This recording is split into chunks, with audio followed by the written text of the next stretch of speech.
He pretended to accept my open relationship idea with our neighbors, but his revenge was brutal. Hello, Reddit. First time posting here, first time even using this app, so I hope I'm doing this correctly. Just using a throwaway account just to be sure. But none of the people I know use Reddit. My name is Vera, and I'm 34 years old. My husband is also 34, and we've been married for about 5 years now. So, for a while, things have always been solid between us. My husband loves me. Honestly, I've never doubted that. I know he would go out of his way to make me happy. He's always done that, really. And yes, I love my husband. I love him truly. I know he loves me too, and that's something I've never doubted for a second. But sometimes love and excitement don't always overlap the way you wish they would. Somewhere along the way, the spark we had started to fade. It's not that anything was wrong in our relationship. Everything was great, really. But great can also start to feel a lot like routine. And routine, well, it can get a little boring, predictable, maybe even stale, if I'm honest. I found myself feeling an itch for more. My marriage is healthy and trusting, and I wouldn't trade that for anything. But I started craving something extra, something to shake things up, to make my heart race like it used to. I know my husband would do anything to make me happy.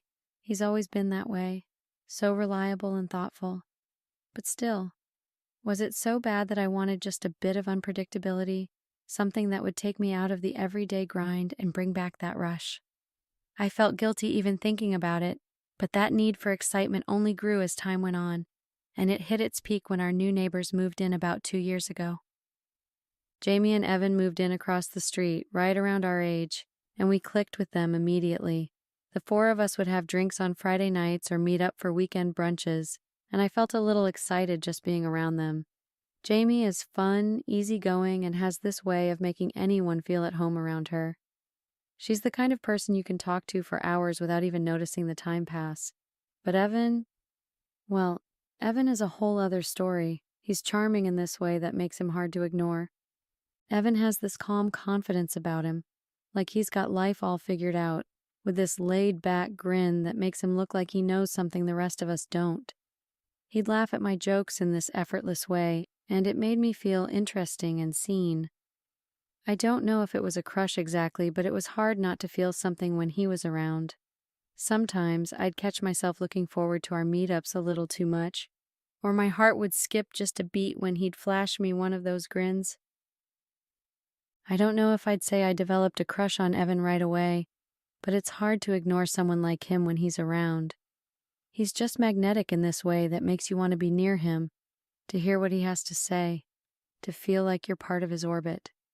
He has this relaxed confidence that just draws you in, like he's effortlessly cool and always in control, and it made me feel more alive whenever I was around him. Over time, I started looking forward to neighborhood gatherings a little too much, even more than I looked forward to regular date nights with my husband. We'd all get together for barbecues, game nights, or someone would throw a weekend cookout, and I would shamelessly be stealing glances at Evan far more often than I should.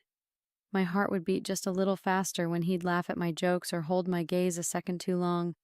Those moments of connection, however small, made me feel something I hadn't felt in years.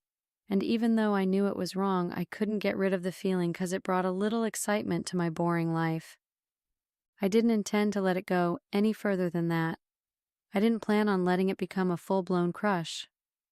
But when you're drawn to someone, it has a way of slipping into every little crack in your day-to-day life.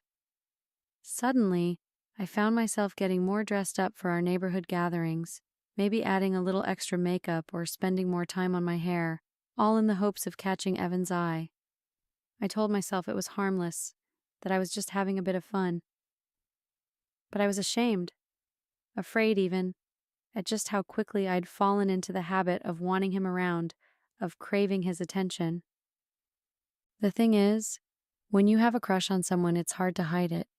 You become overly interested in the little things they do, the small details that don't really matter, but suddenly feel like the most important thing in the world.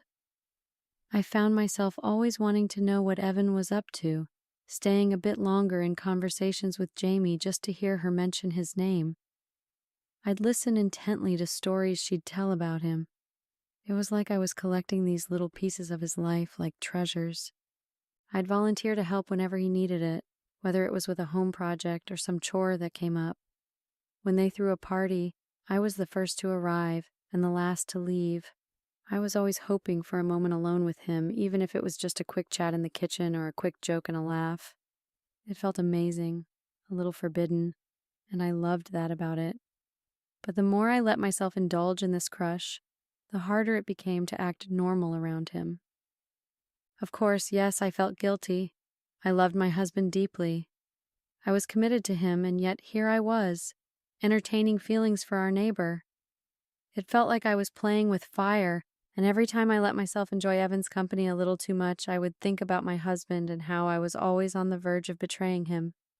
I tried to remind myself of the boundaries, but that wasn't helping much. After a while, I just couldn't keep it all bottled anymore. The feelings I had for Evan were like this giant balloon inside me, filling up more and more, and I felt like it would burst if I didn't let some of it out. I had to do something, even if it was just a small step to ease the pressure. So I started messaging him here and there. At first, it was nothing out of the ordinary, just friendly stuff like sending him a funny meme or a casual, "Hey, saw this and thought of you" text. Nothing risky, just enough to test the waters and feel him out a bit. But then I started pushing it just a little further. I'd send videos, lighthearted stuff, maybe some motivational quotes or little things I thought he'd enjoy. And when he started responding right away, laughing at my jokes, or even sending his own things back, it gave me this weird rush. Knowing he was just as engaged made me bolder. It was like he was matching my energy, and that felt, well, it felt amazing. We started texting more often, and the conversations got a bit deeper, a bit more personal. Suddenly, it wasn't just about funny videos or neighborhood stuff. We'd talk about how our days were, what we were stressed about, even our dreams and little life goals. Those chats turned into a sort of ritual. Every time my phone buzzed and I saw Evan's name, my heart would do this little flip. I'd catch myself smiling at my screen like a teenager, and it was honestly kind of embarrassing, but I couldn't help it. And then, as if it were the most natural thing in the world, our messages started to drift into more flirtatious territory. Nothing too obvious, just subtle comments that we could both laugh off if needed. But I think we both knew what was really happening. I'd mention how he always seemed so calm and confident, and he'd respond with something like, "Guess you bring out the best in me." That sort of thing. The kind of replies that made me feel like there was something there between us, just waiting for the right moment to surface. It was such a strange feeling, this feeling of excitement and guilt. The excitement that came from talking to Evan was like nothing I'd felt in a long time. I loved how he made me feel seen, flirted with, like there was this new spark in my life. But that guilt? Yeah, it was definitely there too, nagging at me in the back of my mind. Here I was, a married woman, chatting up the married guy next door. I mean, who does that, right? A part of me knew I was crossing a line, a big one, but it felt like once I'd started, I just couldn't stop myself. Every time we talked, it felt like we were tiptoeing closer to, well, something real. And honestly, I liked it. I liked knowing I was walking that fine line, even if a part of me was nervous about what might happen if we went too far. And the flirting, oh, it didn't stop. If anything, it got bolder. We stopped hiding behind jokes and started letting those subtle hints slip out more openly. He'd tell me how much he enjoyed talking to me, how I got him in a way no one else did, and I'd say similar things back. Our conversations became almost addictive, like I couldn't go a day without hearing from him. That's when I started getting more secretive. At first, it was small things. I'd change the passcode on my phone, turn down the brightness, or make sure to close any texts if my husband was around.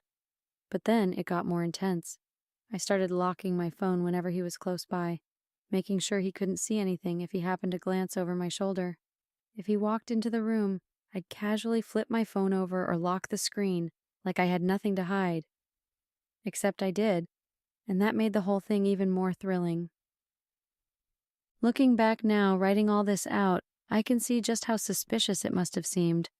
All these tiny little changes, things I hadn't even realized I was doing at the time, changing passwords, hiding my screen, guarding my phone like it held some big secret, which I guess it did. I know now just how obvious it probably was, but at the time, I didn't care. As long as Evan and I could keep talking, as long as I could keep feeling that excitement, none of the rest mattered. It finally reached a point where I just didn't care anymore.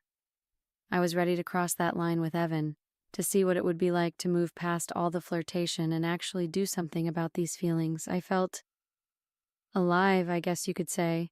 Not just a comfortable kind of happy, but an excited, heart-racing kind of happy. And that excitement made everything feel even more urgent, like I couldn't keep holding back. One day, we ended up alone together just by chance, and I decided to make a move. I won't lie, I wanted it to happen. I felt so sure it would. But to my surprise, Evan gently pulled back. He turned me down. The rejection stung, and I felt really embarrassed, like I'd completely misread the entire situation. All the messages, the flirting, the connection we'd been building. Was I wrong about it all? Why would he go along with everything only to stop things now? But then he explained. He told me it wasn't that he wasn't interested, he definitely was. But he said he couldn't actually do anything physical with me without it crossing into cheating. That really caught me off guard because in my mind, we were already pushing boundaries. I mean, what else would you call all those late-night texts, the constant flirting, and the attention we'd been giving each other?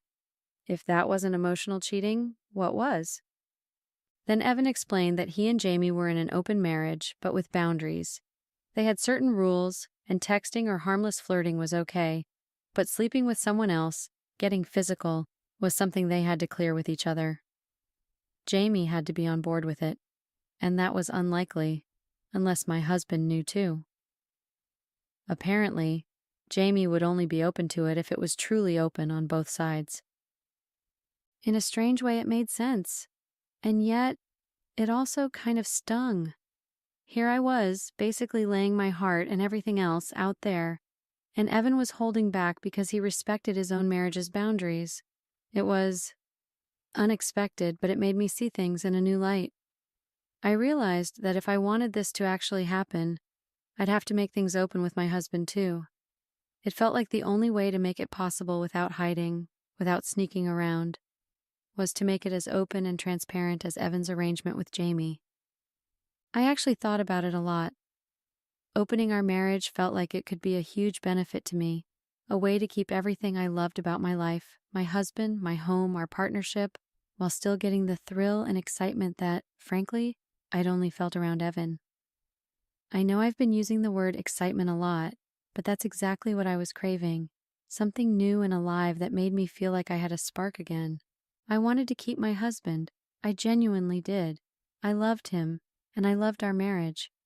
But I also wanted the thrill that only outsiders could bring. So I began to realize that the best way to have both would be to try and convince my husband to open our marriage. It sounded ambitious, even unrealistic, considering I knew him so well. My husband wasn't the type to go for anything unconventional. To him, our relationship had always been about commitment and monogamy, and he wasn't one to take New Age ideas seriously. I couldn't picture him even entertaining the idea, but I was determined to try. I decided to start slow, planting little seeds to get him thinking about it. I began casually mentioning Jamie and Evan's open marriage, always emphasizing how happy they seemed and how much it brought to their relationship. I'd drop little comments about how freeing it must be to have that kind of trust and openness. I talked about all the benefits I could think of, hoping something would click for him. But my husband just didn't seem to get the hint. He'd listen, nodding politely, and then change the subject or shrug it off. It was as if the idea was so far from what he'd ever considered that he couldn't even process it. I realized that being subtle just wasn't going to work, so one night I decided to lay everything out on the table. We sat down and I began to explain. I was nervous, but I tried to be as honest and open as I could. I told him I loved him, that our marriage was solid, but I also wanted a bit more excitement and variety in my life. I explained that Jamie and Evan's arrangement had got me thinking. Maybe that kind of openness could be what we needed to bring a new spark to our marriage, too. He didn't take it easily. At first, he was hurt, even offended. He reminded me that we were happy, and that he didn't understand why I felt like we needed anything more. And I couldn't exactly argue with him on that. We were happy, outwardly at least, but I told him that inside I was feeling a little stagnant, like something was missing. I tried to explain how much I loved him, how I wouldn't trade what we had for the world, but that a little excitement from others might actually make me feel more fulfilled and even more committed to our life together. Eventually, after what felt like hours of talking, he agreed to give it a try. It was more a reluctant, if this is what you need to be happy, than a full endorsement, but it was something. I could hardly contain my excitement. I felt like I'd won, that this was my chance to finally have it all. I immediately told Evan, and he was happy for me too. It felt surreal, like everything was lining up exactly as I'd hoped. I could finally have what I wanted without worrying about my husband's feelings or battling with my conscience. Sure, my husband wasn't exactly thrilled about this new arrangement, but I'd convinced him, and that was all I needed. Now I could have everything: my husband, my stability, my life as it was, and also the excitement that Evan brought me. It felt like I'd cracked some kind of code, like I'd found a way to have it all. It didn't take long after we officially opened the marriage for things with Evan to go to the next level. A few days in, I suggested we meet up, and it happened. Evan and I became full-time sexual partners. There was no hesitation, no awkwardness. We were just picking up where all our secret messages and flirtations had left off. It was good. I was completely swept up in it. But I noticed that my husband wasn't really exploring this open marriage the way I was. I hadn't seen him chatting with anyone, hadn't heard him mention meeting someone, or even hinting at being interested in anyone else. I could tell he wasn't thrilled with the whole idea, but he also wasn't going out of his way to find excitement elsewhere. And strangely, that actually made me happy. In a weird, almost selfish way, I liked that he wasn't doing what I was. I still loved my husband deeply, and the thought of him with someone else didn't sit well with me. I realized I never would have even considered an open relationship if it weren't for Evan, if it weren't for the pull I felt toward him. So seeing my husband remain loyal, even in an open arrangement, felt like reassurance that I could have my cake and eat it too. I could have my husband, who was still there and committed, and I could have Evan on the side. It was like everything had fallen into place just as I wanted. This setup allowed me to live my best of both worlds fantasy without any of the drawbacks I'd feared. My husband was steady and reliable, there when I needed him, and Evan was the excitement, the spark I craved. In my mind, it was perfect until it wasn't. It all started feeling strange when I noticed my husband acting distant, busier than usual. He'd been coming home late, keeping to himself, and there was an unusual quietness about him. But I was too wrapped up in my own world to give it much thought. I was still in the honeymoon phase with Evan, so I just brushed it off as work stress and figured it would pass. Looking back, I can't believe I missed the signs. Then, a couple of weeks ago, he mentioned casually that he'd gone to pay for the new house we'd been looking at. We'd been talking about upgrading, especially since we planned to start trying for kids soon. I had already seen the house and loved it, so I was thrilled at the thought of finally making it our own. But the way he told me he'd gone to sign papers without me, it felt strange. We'd always made big decisions together, so it hurt that he went ahead on his own. I told myself it was fine, that maybe he was just eager to surprise me. I ignored the sinking feeling in my stomach and went on with my day. And then 2 weeks ago, everything came crashing down. I had just gotten back from a day out with Evan, feeling like everything was perfect, and the moment we pulled up to my house, I noticed something was off. My things were piled up on the porch, bags and boxes thrown out haphazardly. My heart stopped. I thought I was imagining things, that maybe there had been some mistake. But when I tried to open the door, the locks had been changed. Through the window, I could see the living room was cleared out like my entire existence had been erased from our home. I called my husband's phone. My hands were shaking, but he didn't pick up. I called again and again and again, text after text, pleading for an explanation, but he didn't respond. I started having a panic attack. I'd been blindsided, completely cut out of his life without warning. I didn't know what to do, where to go. In a split-second decision, I went to Evan's place, hoping that maybe he and Jamie would let me stay the night. But when I knocked on the door, Jamie answered with Evan behind her, and she looked uncomfortable. She told me that it wasn't a good idea for me to stay with them and wished me well. She even closed the door with an awkward smile. I was left standing there, stunned. Evan wouldn't even look me in the eye. Suddenly, I was alone, with nowhere to go, and reality began to sink in fast. I had no close friends nearby, no one to turn to. My husband and I had moved here for his job, and since then, he'd been my entire support system. And now he was gone, and I had nothing. For the past 2 weeks, I've been living out of a hotel room watching my savings vanish. My husband cleared out our joint account and took almost everything. I have enough to cover a few more nights here, but after that, I don't know what I'm going to do. I keep trying to reach him, hoping he'll at least give me a chance to talk, but he's completely shut me out. The person I thought I knew, the man who was my husband, is just gone. I'm scared. I don't know what to do. My family lives in another state, and they don't even know what's happening because I haven't told them yet. I feel so ashamed. I don't have the money to keep staying here, and I don't have anyone else I can turn to. I keep asking myself how I let things get to this point, how I could have ignored the obvious signs. I was so focused on chasing excitement with Evan that I didn't see the damage I was causing until it was too late. Update. Hello Reddit, it's me again. So, this post ended up blowing up way more than I expected. I mean, I thought I'd get a handful of comments or maybe a couple of DMs, but I didn't think it would turn into this. And yeah, I know the responses weren't exactly warm, to put it mildly. But I want to address a few things, particularly this recurring comment. Is this fake? Honestly, a lot of people have called me out saying this has to be fake, that I sound delusional or psychopathic, or that I'm just a rich bee asterisk looking for sympathy. First of all, ouch.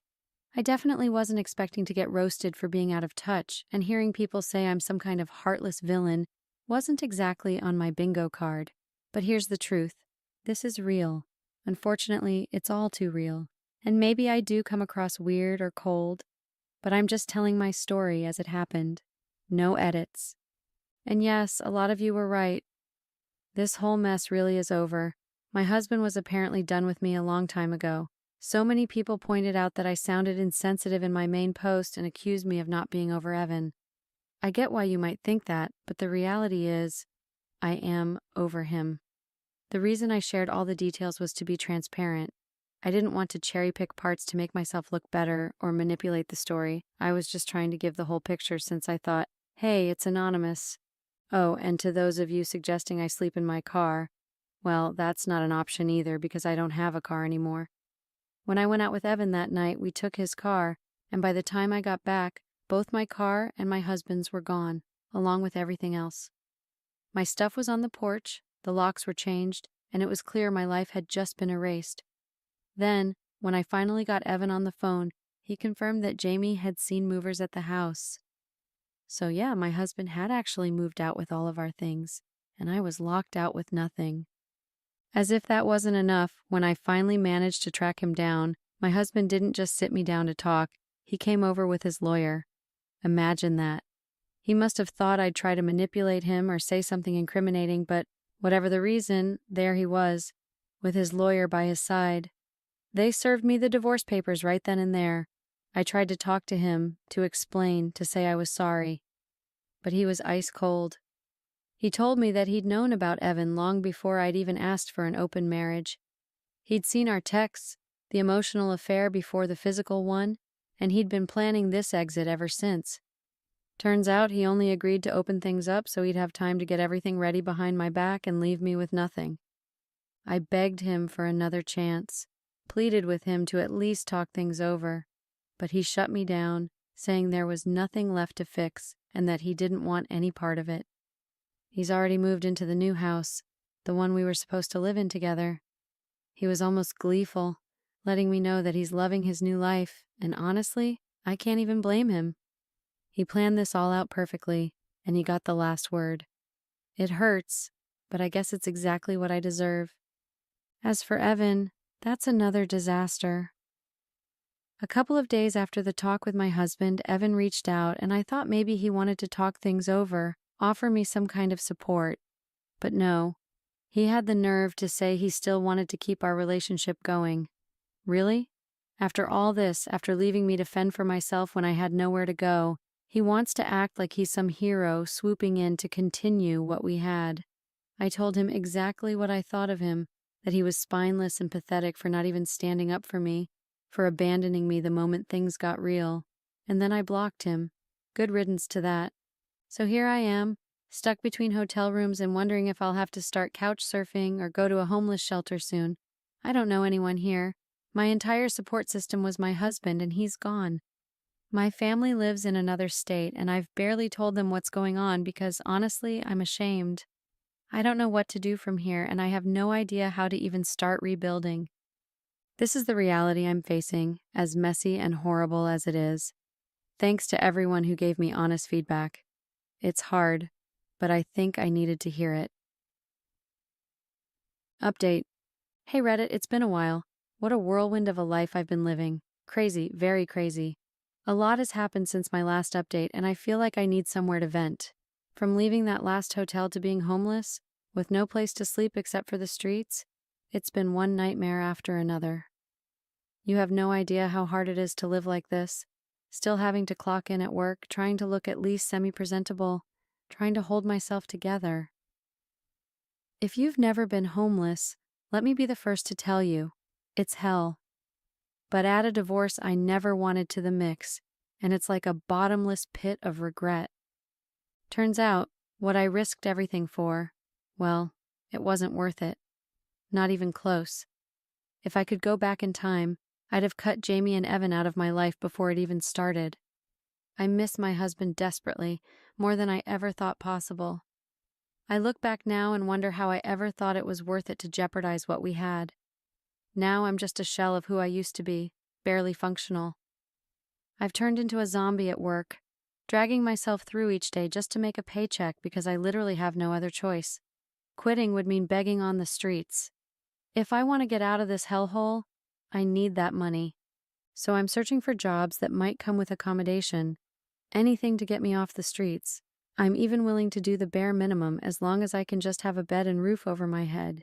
If something comes through, I'll put in my 2 weeks and leave this current job, which I can barely keep up with as it is. But for now, every night is just me, trying to find a spot that's safe enough to sleep without being disturbed.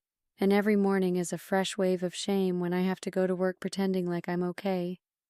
I tried reaching out to my family, hoping for a miracle, maybe a way to get back home.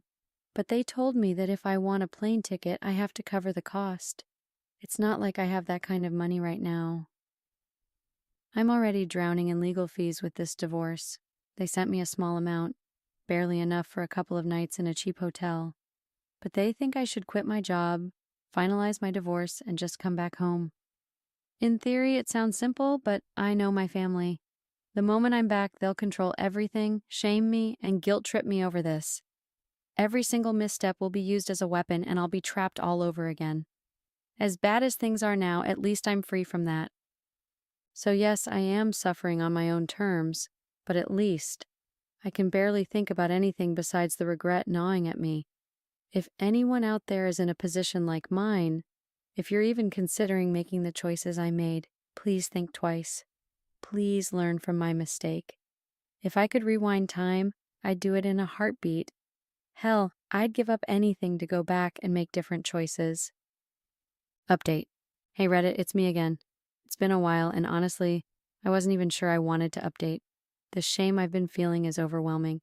So many of you commented last time, "I told you so," or "Karma's come for you." I get it, I did wrong by my husband. But the level of judgment was just brutal. For the longest time, I didn't want to come back because I felt like the entire internet had just piled on top of me. But then I kept getting DMs asking for an update, and apparently my post made it to Best of Reddit Updates and was marked as inconclusive. So here I am, to close that chapter for good. First off, the divorce is finalized. That's probably not shocking to anyone reading this. It was quick, barely took an hour in court. I thought I'd at least get something out of it, but I walked away with nothing. No property, no spousal support, nothing. Turns out the house wasn't even in my name. For years I thought I had a claim to it, that it was a part of our marital assets, but legally it wasn't. I wanted to fight for it, but between legal fees and just everything, I couldn't even afford to put up a battle. It's sold now, or maybe he's renting it out, but that chapter's closed too. I thought I'd have something to hold on to, but it all slipped away. Financially, I'm drained. I have a job, but it doesn't pay enough. I was offered a new position with accommodations, but it paid barely minimum wage, so I had to turn it down.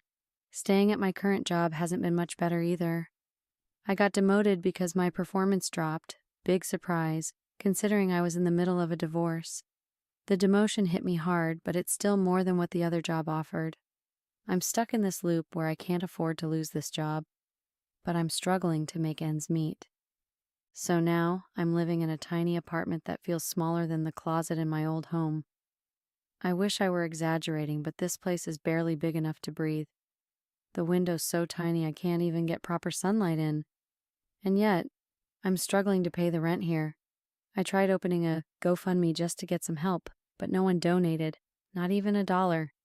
I know things are tight for everyone, but seeing absolutely zero support was a punch to the gut. Mentally, I'm barely holding it together. I'm just existing at this point. I'm not really living. I'm just here, struggling through each day, trying to make it to the next. I think back to that one mistake, and it haunts me how much damage it's done to my life. I know I messed up. I don't need Reddit to remind me. And trust me, I would undo it in a heartbeat if I could. But it's crazy how one bad decision can send your life spiraling down so fast that you don't even know what hit you. Honestly, to anyone reading this, if you're ever even close to making the same mistake, please think twice. Learn from what happened to me.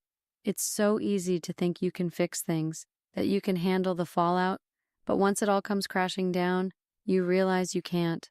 I lost everything, the home I thought was mine, the life I thought was stable, and even my own self-worth. Now I'm in a place where I'm struggling to even survive. And yeah, Reddit, I know you all see me as the villain in this story, and maybe I deserve that. I made a mistake. I hurt someone who trusted me. I get it. But I'm still human. I'm still dealing with the consequences every single day. So if anyone reading this wants to see it as me getting my just desserts, then congratulations. You got what you wanted. I'm living through it. So that's where I am. Nothing uplifting, nothing redemptive. Just reality. I don't know where I'll end up, but I guess this is goodbye.